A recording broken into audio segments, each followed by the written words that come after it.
What's up, everybody? It's Scotty here with Flat Track Flashback, and as soon as it began, well, just like that, the 2024 Progressive American Flat Track season is officially in the books. That's a wrap. On one of the most, how do we even describe this season? It had heartbreaks, it had records break, it had first times, it had last times, and throughout a bit of a turbulent ride, we were able to see the series land the plane safely and give us quite an exciting close to the season. Obviously, a lot of variables at play and just a weird year. But ultimately, as we close this chapter on the sport, it's the end of an era. And not just for one rider who's stepping away from the sport, but also two of the most dominant machines in the history of flat track racing are no more.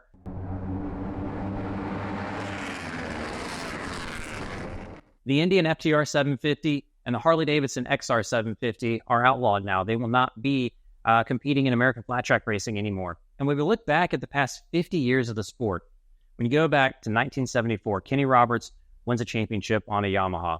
From that time, from 1975 until present day, Harley-Davidson has won 36 championships. And they've really just dominated the sport. We've talked about the success and the dominance of the XR 750 for so long, but their last title came in 2015. In 2016, we saw Brian Smith win on the Kawasaki, and from 2017 to 2024, Indian Motorcycle picks up every single championship. Of course, we can't forget about the Honda RS 750, which was able to pick up a few championships in the mid-'80s, and Ricky Graham's legendary run in 1993. But the Harley XR 750 and the Indian FTR 750 have been the true dominant machines in the throughout the last 50 years of the sport, and obviously Indian here in this better part of the past decade of the sport. So those two bikes are no more. And as we begin 2025, it's going to be a whole new ballgame, very wide open. You know, what are we going to get? What's going to be the next brand to take over this sport? Right now, you have to kind of lean toward the Yamaha and what Estenson has been putting together with that program. I would kind of see the Yamaha being sort of the go-to, but who knows? Maybe somebody can figure some stuff out on an XG, or maybe the KTM makes leaps in the off season. The Honda will be in its second year. Maybe they can make strides in the off season and get that bike better. I'd say a pretty solid first year. They had to jump through a lot of hoops, but I was really impressed to see what Bromley was able to do at times on that bike. Mishler and Trent Lowe getting maybe a tryout there in Lake Ozark. He puts it in the show.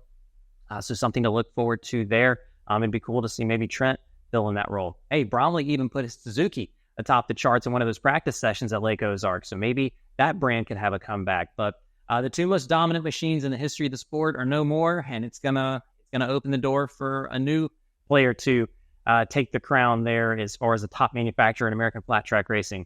But one crown that's gonna retire with its king, well, that's the Progressive American Flat Track Mission Super Twins champion, Jared Mees.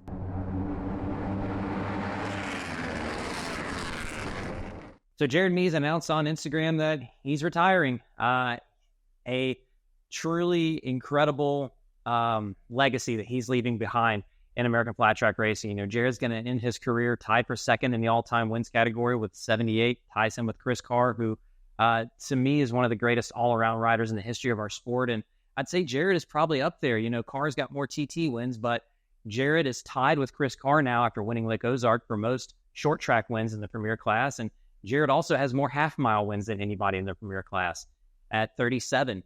And of Jared's 78 career wins, he's won on 39 different racetracks, which is the most of any other rider to have won on that many different facilities.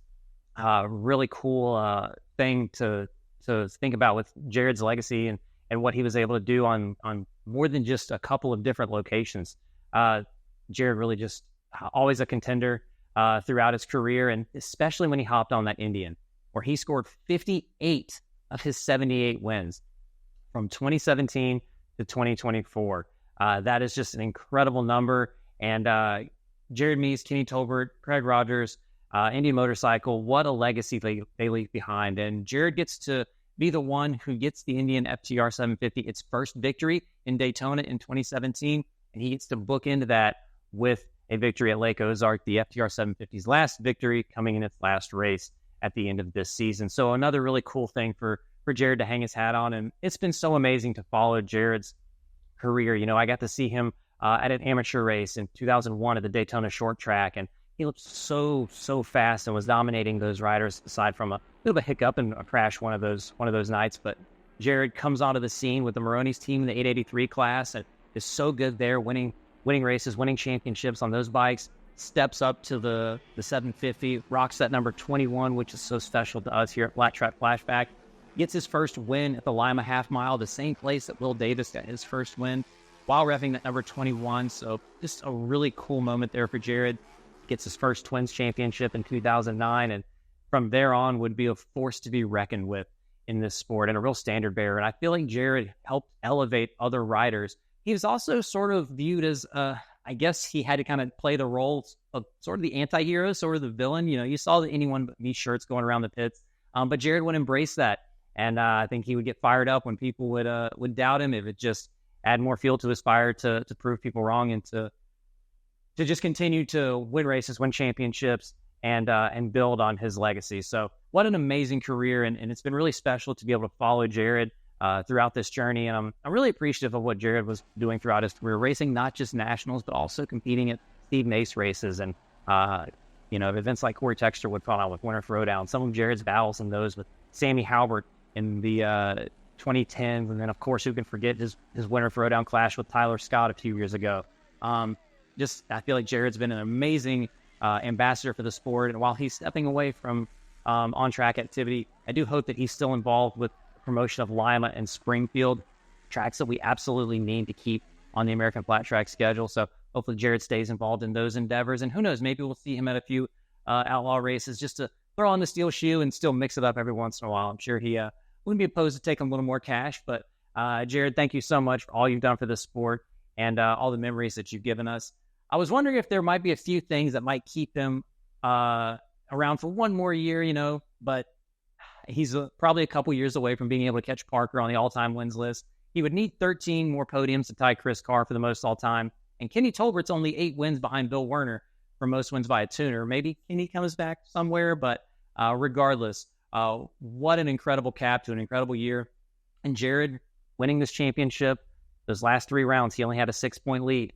He had to lock in and really take it from him. And, as much as he slid that steel shoe across the ground, he also kept it firmly planted on the throats of his competitors. There were 86 laps contested in the final 3 Twins main events on the year, and Jared led 81 of those 86 laps. Way to just snatch that championship from any potential challengers. So again, Jared, congratulations on an amazing career, and thank you for the memories, and congrats on being the all-time leader in Twins championships 10 times. Jared Mees, the progressive American Flat Track Twins champion.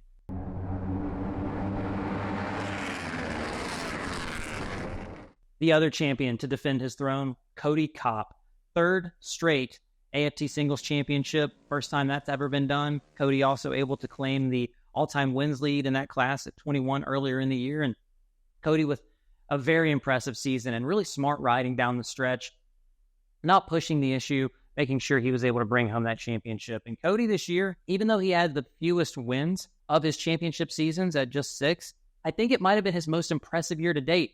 His worst finish was 4th 3 times. Other than that, he was on the box every single race. He started on the front row every round except for the Springfield doubleheader. He had an average finish of 2.13, which is crazy over 16 rounds. To have your average finish be a 2.1, and Cody during his championship seasons, we talked about it at the beginning of the year. We even spoke to him about it at an outlaw race in South Carolina before the season started. Cody's been able to start so strong and never trail in championship seasons. From 2022 to 2024, Cody never trailed in the AFT Singles Championship. And that's just amazing in its own that he never was second in points during those times. Sure, he had people take races off of him, but he would start so strong, build such a strong lead in the championship, and stay consistent, win when he needed to. Very, very impressive. And for Cody during those 3 seasons, he racked up 21 wins. He also got 34 podiums, 45 top 5s, and was never outside the top 10 on those KTMs during his championship seasons. So Cody said, who knows what will be after 3 there on the podium at Lake Ozark? Does he go for 4? Does he come back? I feel like the logical move for him would be to step up to the Premier class and the Twins. I would love to see that. I would love to see Cody step into that role and be challenging the likes of Dallas Daniels, Briar Bauman, the rookie class that was so impressive this year, and then a myriad of other riders, Jared Vanderkooi. What's going to happen with Vanderkooi in that class? Robinson, Fisher, those riders now at the Indians gone. So I would love to see Cody move up to that Twins class and add more excitement to that series in 2025. And I imagine a lot of the singles class would like for Cody to move up as well. So once again, congrats to Cody Cobb winning his third AFT singles championship. And Cody he's so good for this sport. He's accomplished all this stuff, and his 20th birthday is this year. So a long career ahead of Cody Cobb, a lot of promise for that rider going into the next phase of his journey in American flat track racing, and we're excited to see where that goes. So congratulations, Cody Kopp, and that Rick Ware Racing program to be able to put that together after losing a factory ride with the team going away, and then to put this just epic season together and cap it off with a third straight championship. 1, 2, 3, just like your video, Cody. Congratulations.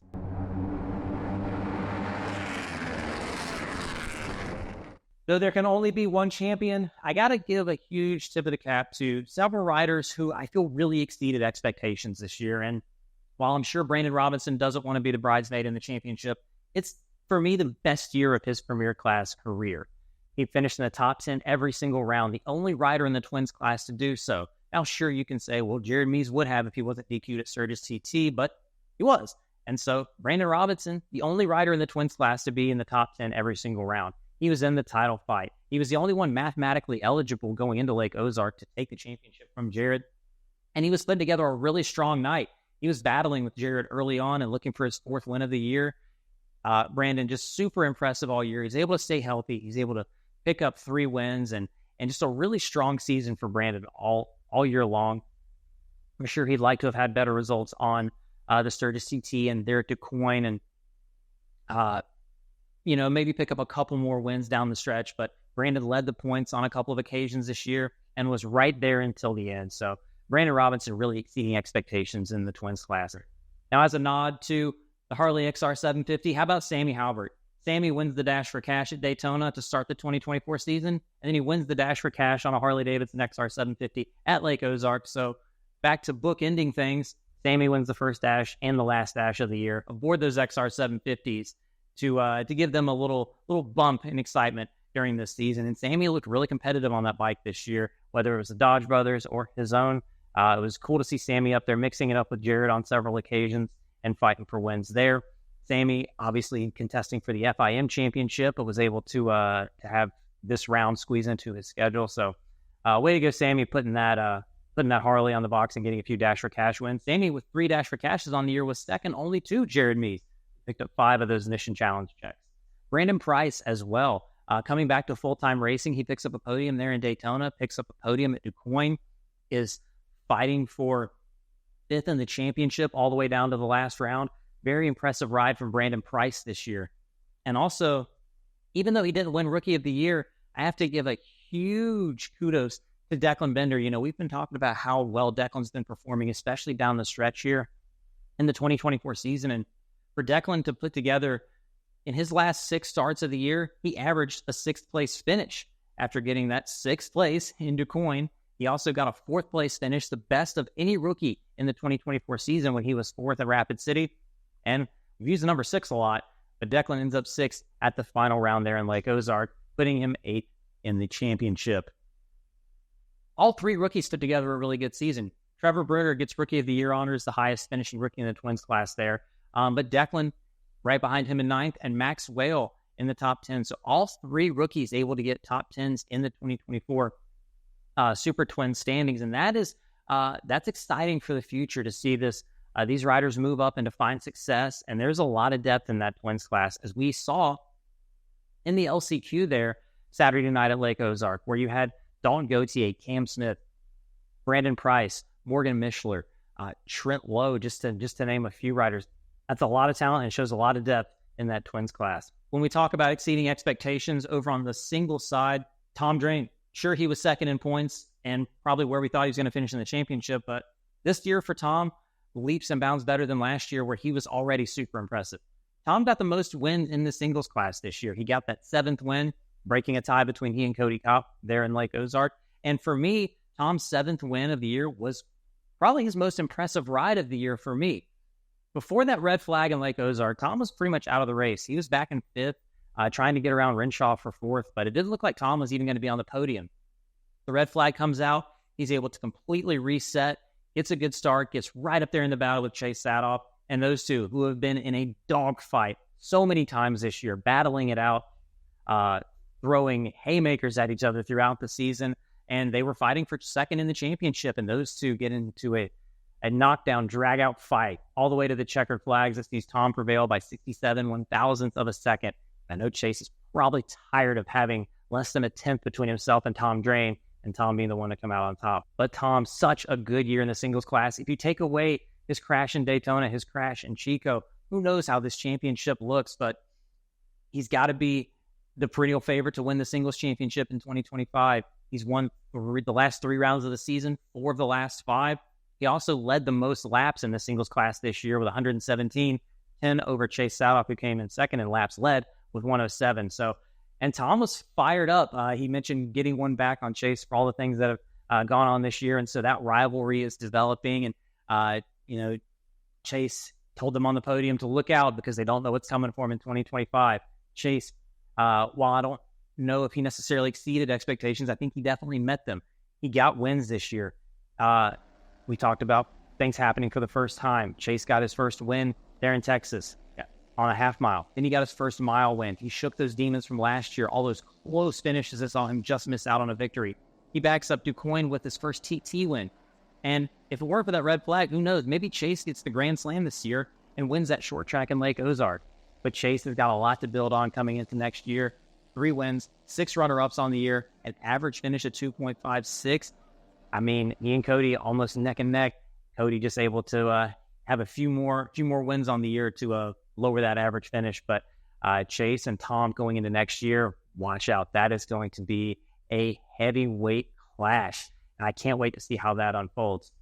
One more tip of the cap to Taryn Santero. And I say tip of the cap, how about the cap that Taryn was wearing during rider intros there at Lake Ozark Saturday night, channeling his inner Aaron Plessinger. So Taryn Plessinger there Saturday. I thought Santero was going to be probably in that sort of 7, 8 to 11 range in the standings, but Taryn put together such a strong year and down the stretch was able to take 5th in the EFT Singles Championship, and I did not think that was going to happen for him this year. Taryn, a very talented rider, but I just didn't see him being a top 5 rider this year in the standings, but he has a strong run out there in Chico, is able to build confidence through the back end of the year, makes the dash at Peoria, and gets that podium there in the Sturgis TT and puts together a solid couple of rounds there at Springfield and Lake Ozark to move up into that 5th spot in the championship. And Taryn's been really improving throughout the year, and they seem to have figured some stuff out with that program. So who knows? Maybe next year Taryn can start fighting for more podiums and maybe even sneak a win out next year when he comes back to the singles class. Tom, Chase, and Cody were in a different stratosphere this year. They won every round. They podiumed the 3 of them almost every single round as well. But if Cody moves up, Tom and Chase had mentioned on the podium, they're going to chase that singles championship. Chase mentioned on the Sideways podcast with Kolby, Carlile, and myself that he really wants that singles championship before he moves up. So if Cody does venture up to the Twins, hey, somebody's got to fill that 3rd step on the podium and fight for those wins. And it could be Taryn. It could also be our rookie of the year in Evan Renshaw. And while maybe Evan wanted more out of this season, when you compare him to the rookie years of the likes of Cody Kopp and Chase Sadoff, I mean, Tom Drain's rookie year wasn't, it was only 2 rounds technically because of the rules and everything, but nonetheless, comparing Renshaw to Cody Kopp and Chase Sadoff's rookie years, Cody and Chase finished 7th in the points. Evan was 8th. Cody in his rookie year only had 9 top 10s, where Evan had 10. And while Cody had a few more podiums, which Evan couldn't quite crack the podium this year, he was able to get sort of that statement finish toward the end of the year, getting that 4th place in Lake Ozark. He made a couple of dash for cashes. He probably would have had another top 5 to his resume in Texas if he weren't in that dramatic crash with Aiden Roos-Evans. Evan was really sporty on that night and has looked really, really good on some of these car tracks. A couple of DNFs have really held him back from fighting for higher up in the championship and for positions on the box. So look for Renshaw with a year under his belt to improve going into the 2025 season.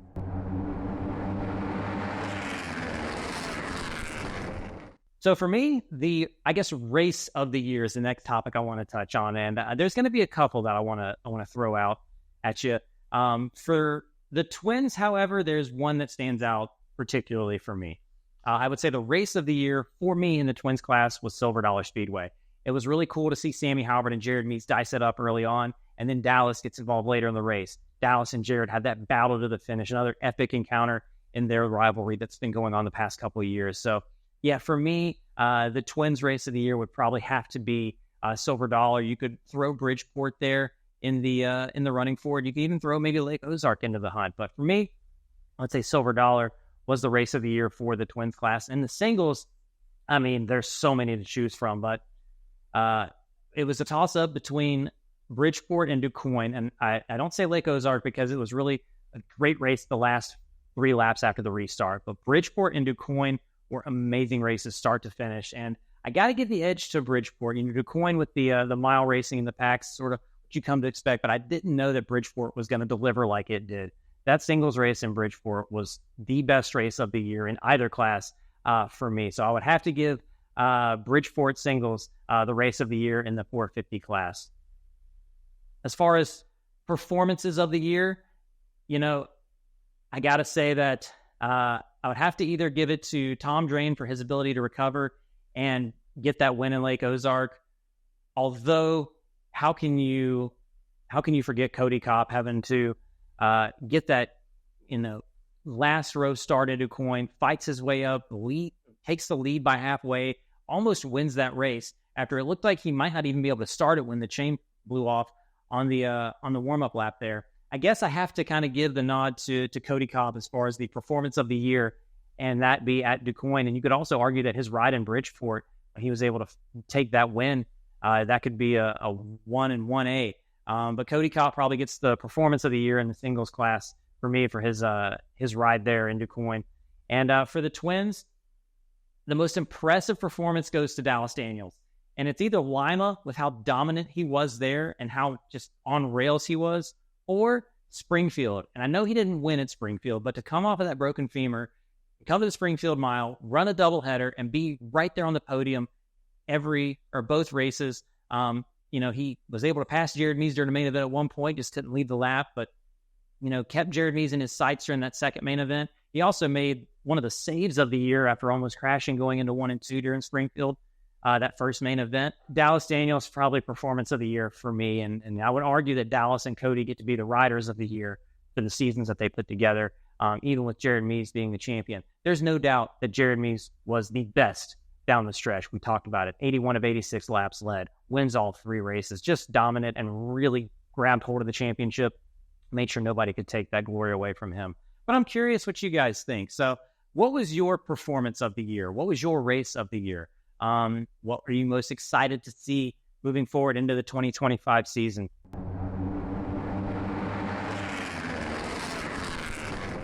While we can put the AFT season to rest, there's still a lot of racing going on throughout the states and throughout the world. First up, I got to hype up the Corey Texter Promotions Hagerstown Half Mile, which goes on September 20th and 21st this weekend. A doubleheader, which was an epic race last year. What Corey is doing with his promotion is next level. And we're seeing a lot of these big events start to come back. And it's so amazing what Corey does at his events and how accessible he is to riders, how much he brings in with sponsorships, and how transparent he is with the riders and the spectators as well. Corey does a phenomenal job with his events. And if you're in the Hagerstown area, you need to be at that race. Briar Bauman and Trevor Bruner gave us a spectacular show last year in the Open Expert main event on night 1. We've got that full main event on our YouTube channel. You can go back and check it out anytime you want. An amazing race. Corey also honoring the likes of Parker Lang, Ryan Barnes, Will Davis, just to name a few with all these Dash for Cashes. It's really cool what Corey does to honor people in our sport who are no longer with us. And so I want to thank Corey so much for what he does for this sport from a promotional standpoint, as well as the podcast. Corey and Eric are big inspirations to me and Kolby Carlile for starting the Sideways podcast. So check out the Hagerstown Flat Track Corey Texter Promotions event. And if you noticed, Corey released his winter throwdown dates for 2025. A little nugget there on that flyer about it being the opening rounds of his Corey Texter Racing Promotions series next year. So that's something to keep an eye out for and be excited about for 2025. If Hagerstown's a little too far out of your way, there is a Steve Nace Racing event going on in Golden Isle Speedway in Georgia, and that is a track that I got to see some car racing at earlier this year. And Golden Isles is a place that I thought could maybe take over the spot that Savannah held as that initial race when you're on your way down to Bike Week. It's just a little bit off of I-95 as you're heading down toward Florida. So Steve Nace Racing doing an event down there. I wish it wasn't competing with Corey's race, Goshen, Indiana for RPM Promotions. That's a track that I hope somebody gets some video of because I would love to see what that facility race is like. I remember seeing an event there in, I believe, 1994 on a televised broadcast, and it looks like it'd be a good little cushion track that maybe AFT could pursue adding to their schedule. It is neat that Lima has sort of the allure of being the only cushion in a one-off special event. But it would be nice to get more cushion tracks on the schedule. And Goshen looks like it has a facility that could hold it from, at least what I'm looking at on Google Maps, but looking at it from a sky view versus being actually on the ground is a different story. So a lot of racing going on in the States, and we said worldwide. The Flat Track Canada Series has a battle to the finish in their final round as they've got Don Taylor duking it out with Tyler Sagan, and their final round takes place at Humberstone Speedway in Port Colborne, Ontario. That series coming to a close. We've seen Justin Jones mix it up, Brandon Newman battling up there as well. That race going on this weekend. So much racing going on for you fans, and I won't be at any of it. Also outside the States, Scotty Dubler and Davis Fisher, I believe, are heading over to the DTRA Flat Track Nationals presented by Royal Enfield there in the UK. So that'll be fun to hear Scotty talk about on Off the Groove as he gets to travel overseas and be part of that event. Looking forward to what he has to say about that and see how Davis Fisher does at that event. So cool to see Flat Track getting popular worldwide. We've seen such an influx of Australian riders here in the U.S. and cool to see this series starting up in the UK and drawing riders from the States, some of the best in the world coming to compete there. And talking about worldwide racing, of course, Sammy Halbert leads the FIM Championship. Sammy's been putting up a lot of content on his OnlyFans page, something you can follow along there. A little bit of a break in the FIM schedule before they get back at it October 5th and October 12th. Sammy hoping to bring home a championship for the Stars and Stripes as he currently leads the standings over there in the FIM series with 2 more rounds to go, and Sammy with 2 wins to his credit as well, and a runner-up finish at the latest round in France. So that's it. That's going to do it for us today. Thanks for checking out another video. Again, content on this stage is going to be a little fewer and far between. I'm not sure when I'm going to be able to make it to a racetrack again. Definitely will be at Winter Throwdown in 2025, but I really want to put a lot of focus onto the Sideways podcast with Kolby Carlile. Make sure you check that out because Kolby puts his heart and soul into that. He takes on a lot of the booking, the editing, and recording with that. With me having 2 other jobs and trying to find time to do stuff, Kolby's been great in taking on a lot of that workload. So please give that a follow and thank Kolby for taking on this project. And it's been so fun to talk with him and to have this podcast get off the ground. I really appreciate the riders and guests that have taken time to chat with us. We've gotten to speak with JD Beach, Terrence Santero, Brad Baker, and Chase Sadoff. Would love to hear from you guys. Who would you like for us to try to get on that show? And I would love your feedback with that as well. So thank you so much for supporting the Sideways podcast. And Kolby, thank you so much for bringing me on to be part of that project. Obviously, we said earlier, none of this would be happening if it weren't for Corey Texter and Eric Hartley.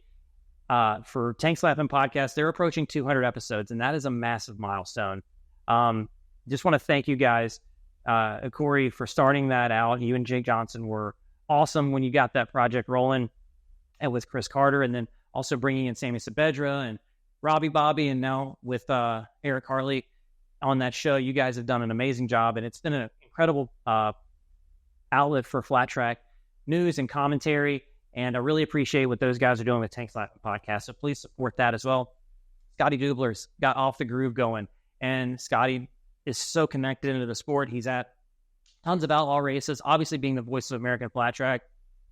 I love Scotty and what he brings to this to the sport and just one of the nicest human beings ever. He's always been so accommodating, so polite, and welcoming to me whenever I'm at the track. So, Scotty, thank you for your feedback and helping sort of coach me through some of this when we were trying to get this off the ground as well. So please support Off the Groove.